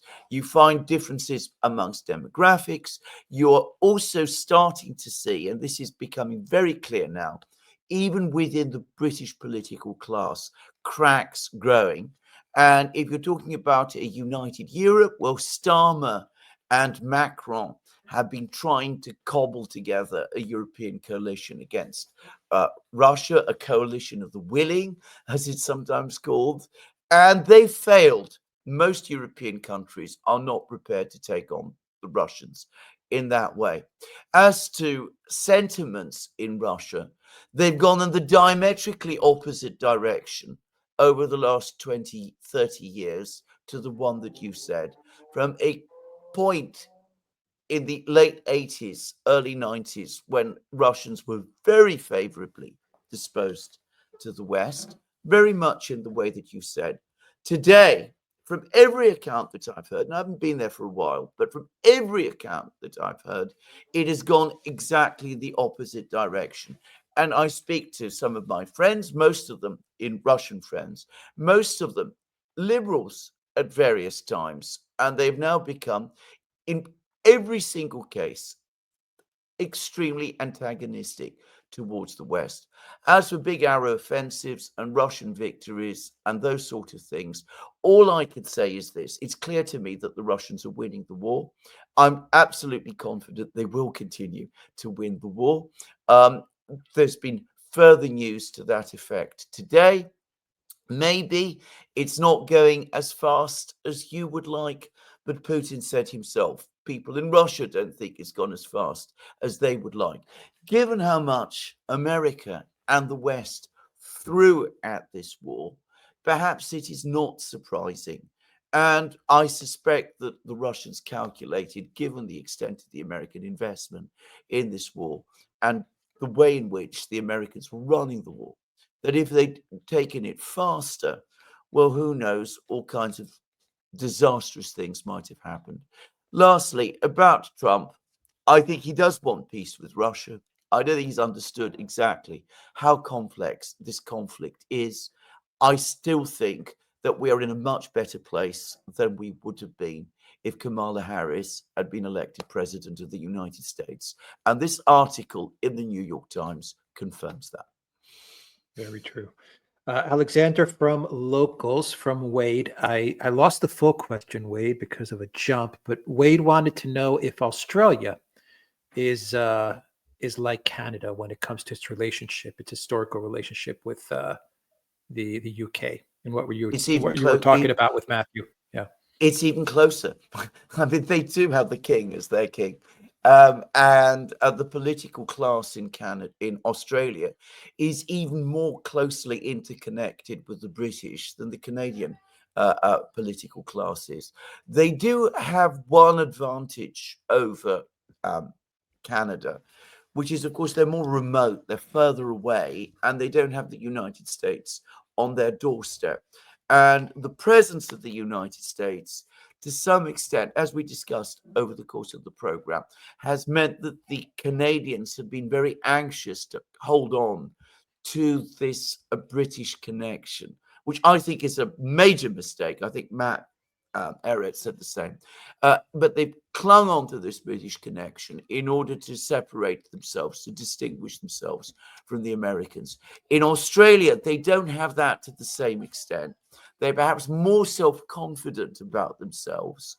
And you also have a genuine Republican movement in Australia to an extent that you don't have in Canada until now. All right. From Sancho Relaxo, the world's longest undefended border is now the front line between globalists versus MAGA. Ironic. True. Kat from the Masal says, final note for the conservatives, refusing to clap for the SS Guard was the lowest of hanging fruit, but they didn't. Makes my point.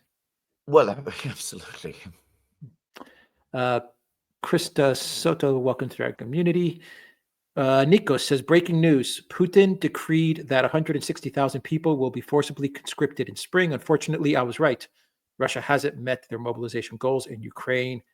Still 20 million people. This is completely wrong. What you are confusing two completely different things. There is every spring and autumn there is a conscription. There is an annual call up of conscripts. That is what this is. This is the regular annual conscription into the Russian army that takes place. These are boys of, I think it was 19, whatever it is that they are when they're called up into the Russian army. They are not part of the special military operation. Matthew says, off topic, chaps, but what are the chances now of European troop or air defense deployment in Ukraine? What would be the consequences if they get hit? I think that it is becoming increasingly remote. I mean, the British Army doesn't want to go. I mean, they've made that absolutely clear. If you read the British media closely, you can see that. I think the French military are quite open about the fact that they don't want to go.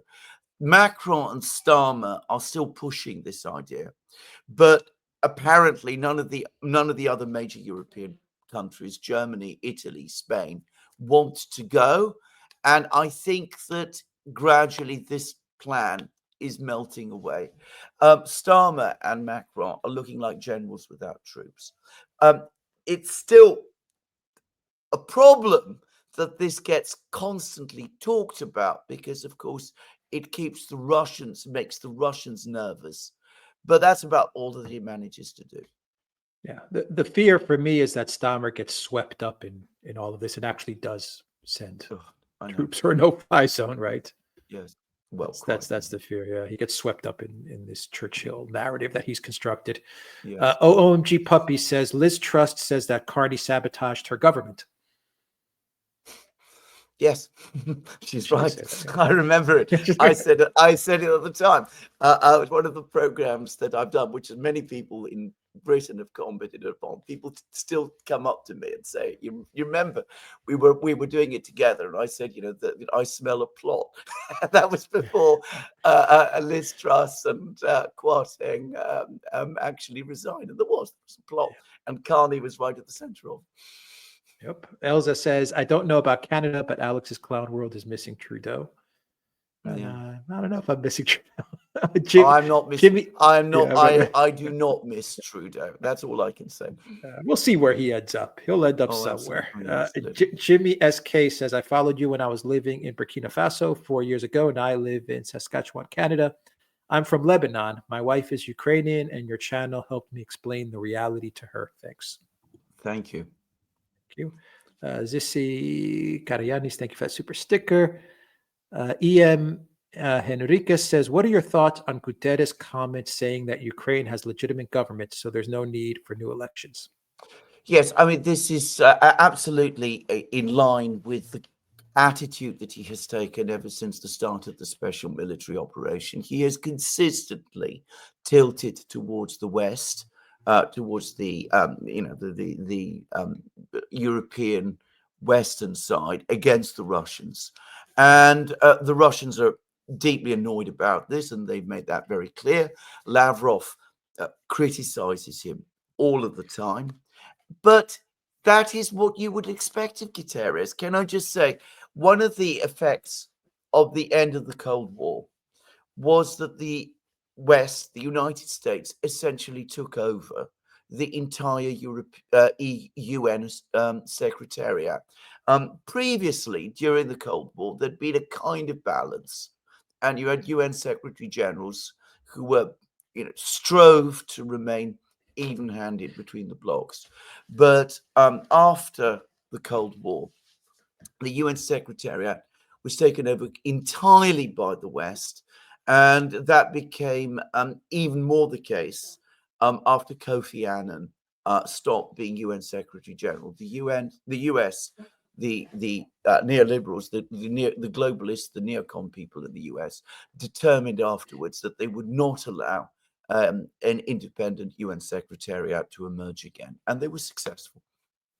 Russell Hall says, socialists are always making excuses for the failures of socialism and its sacred cows. Roosevelt broke America to raise it as the diabolical machine. Well, a lot of people in America think that. I think my own view about Roosevelt is very complicated, very brilliant person. I think he did succeed in leading the United States out of the Depression. I think that a lot of what he did in the 1930s is not applicable any longer today. I think he's a figure that belongs to history, and I think we should not think of him as a contemporary person or judge him according to our contemporary views. And of course, he always insisted that he was no sort of socialist. Just saying. Sparky says, Alexander, get some butter rum flavored Lifesavers candy. They'll bring your voice back within 20 minutes. Only butter rum flavor works. The other flavors don't work at all. I will try it. I didn't know that. Okay, that's one thing I haven't tried. Okay. Sparky also says, I discovered butter rum Lifesavers, astonishing effect on a hoarse voice of laryngitis by accident decades ago. Okay, gosh. Thank you, Sparky. Life of Brian says, what is the one piece of concrete information unknown to you? An organizational structure, redacted name, bank account, etc., that would shed the most light for you on how the global system operates? Well, I'll tell you what I would like to know, actually, because an awful lot of things happen in the media which happen in unison. We get identical articles or almost identical articles appearing right across the media here in Britain whenever a big topic comes up. Now, there must be, and I mean, it's the only explanation I can think of. There must be some coordinating central place where all this is worked out from, and I'd love to know where it is exactly. There must be a room. There must be somewhere that this is all worked out from, and I'd love to know where it is and who the people are who do it and how it's done. That really does interest me, I have to say.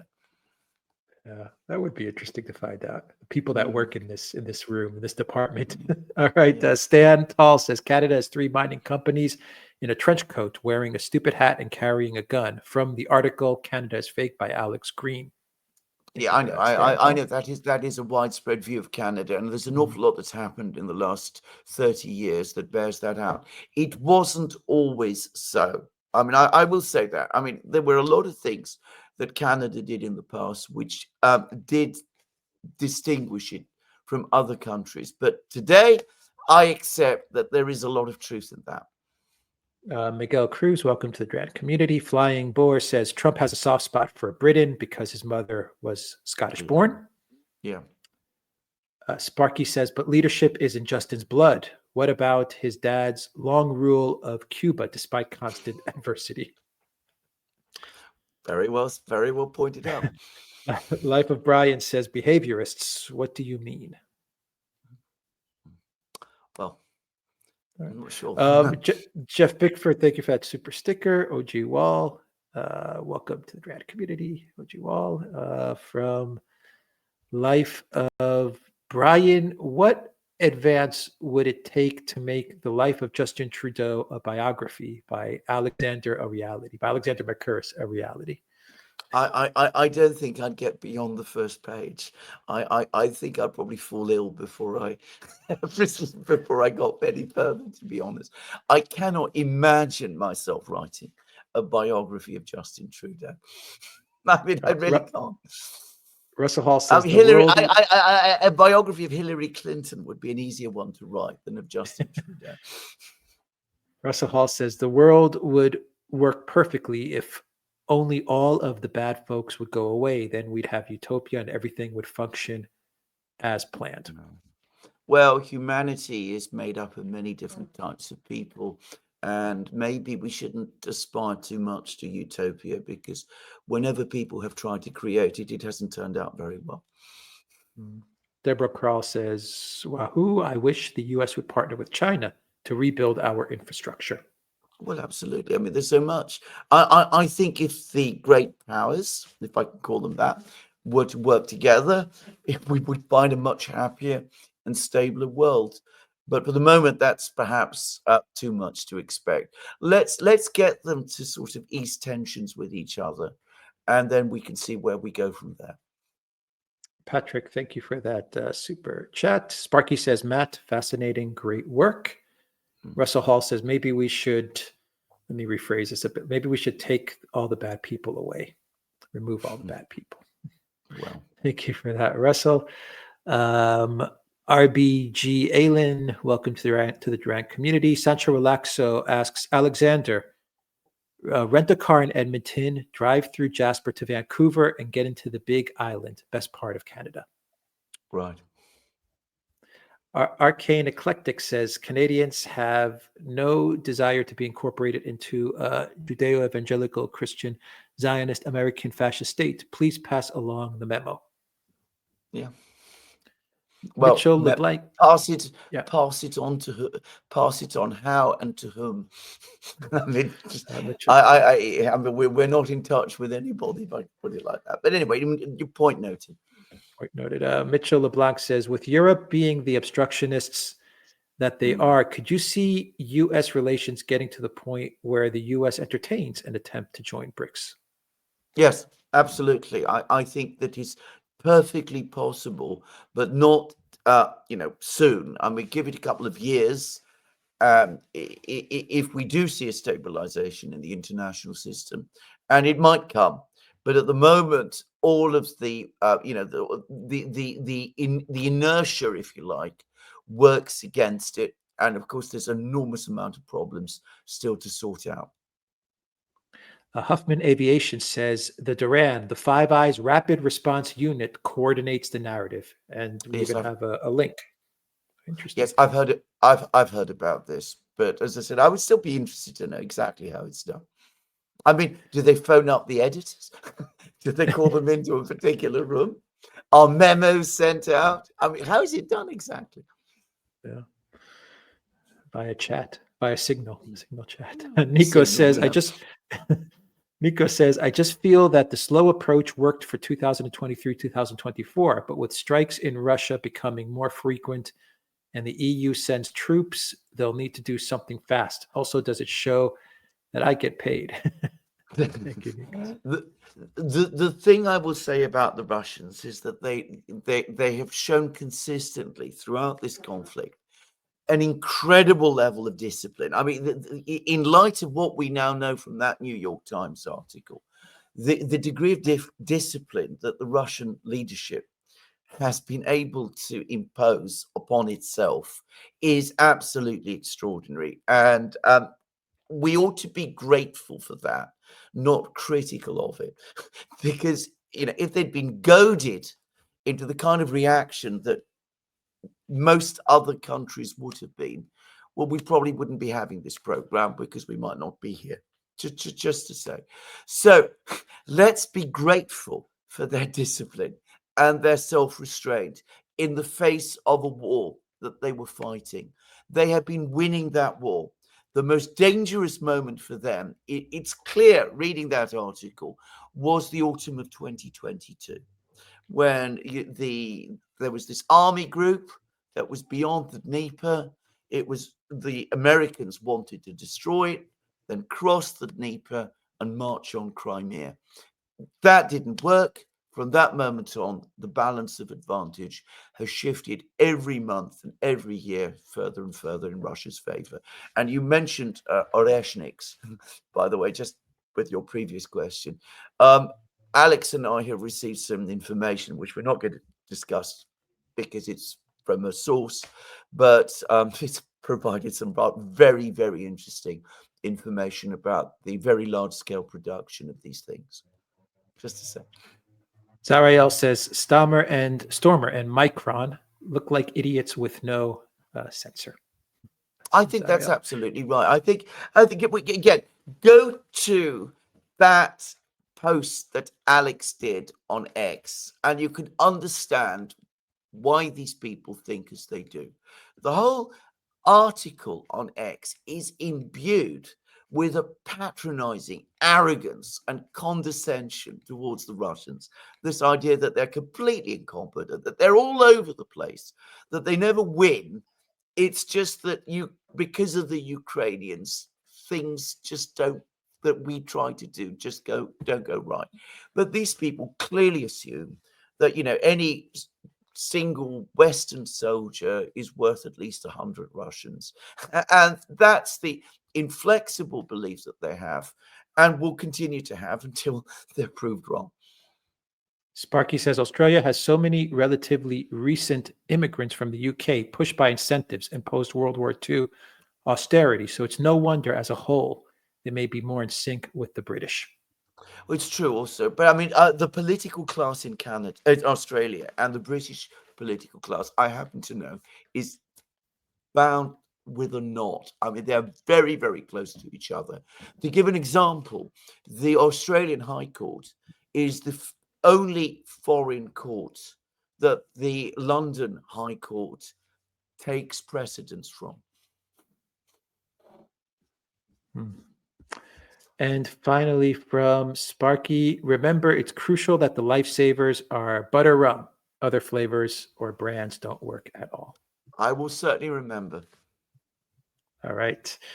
Alexander, that's everything. Your final thoughts as I just do a quick check to make sure we got all the questions. Well, I'll just say this. It was a wonderful program that we did with Matt Ehret, and I do hope that Canada gets itself together one day. Canada for me is like this sort of gigantic jigsaw puzzle. All the different pieces are there. All that it needs is for it all to come together, and it will boom. I mean, it will become an enormous. It has the potential to be a really strong and vibrant country, but it just seems to lack that verve, that sense of self-confidence that you have in the US, for example, but the Canadians lack it. And if they ever find it, you'll see dramatic things happen there. And maybe one day it will come. I hope it does. All right. Thank you once again to Matthew Ehret. I will have his links in the description box down below and as a pinned comment. Thank you to our moderators, Zariel, Valley S, T. Jordan, Harry, and who else? I think that's everybody, right? Yeah, I think those were our moderators for today. Thank you so much for moderating the chat on YT, and thank you to everybody that joined us on YouTube, on Rumble, Rockfin, and Odyssey, and of course our locals community, the Duran.locals.com. Alexander, tomorrow you have your live stream. You want to give a quick plug? Absolutely. At 1400 hours EDT, and it'll be 1900 hours London time. The clocks in Europe have now adjusted, so we're back. The usual pattern, but we're going to have a huge amount to discuss. Lavrov has just sent a whole list of Ukrainian violations of the ceasefire. There's another American-Russian meeting being prepared, apparently. Wang Yi is in Moscow. He's going to meet Putin. He's there for 3 days. That's a very long meeting. So lots is going on. All the, the pieces are moving on the board. And the military situation is also beginning to move interestingly. So lots to discuss tomorrow, and obviously lots of other things going on. Le Pen, the arrest of Le Pen, well, not arrest, but the conviction of Le Pen in France. A terrible day for France, a terrible day for Europe. But as I said, an awful lot to discuss. And of course, tomorrow, 2nd of April, Liberation Day. So Liberation Day. That's right. Happy Liberation Day, everybody. So we'll see what it amounts to. We'll be talking all about that at 1400 hours Eastern Standard Time, 1900 hours London time on Locals. And Sparky says, yep. And Sparky says, in my research of mid-19th century maps, I found many railroad lines on the maps as established, which turned out to be only proposed ones, which never came to pass. People were optimistic about railroads. Absolutely. Very true. And one final comment, Ronald, I found your questions for Matthew in the comments in Locals, so I will pass them on to Matthew because they're very specific to Matthew, and I'm sure he will answer those questions. So I will definitely email them to Matthew. So thank you for those 3 questions for him. All right, Alexander, that's it. We will wrap it up. Take care, everybody. Take care.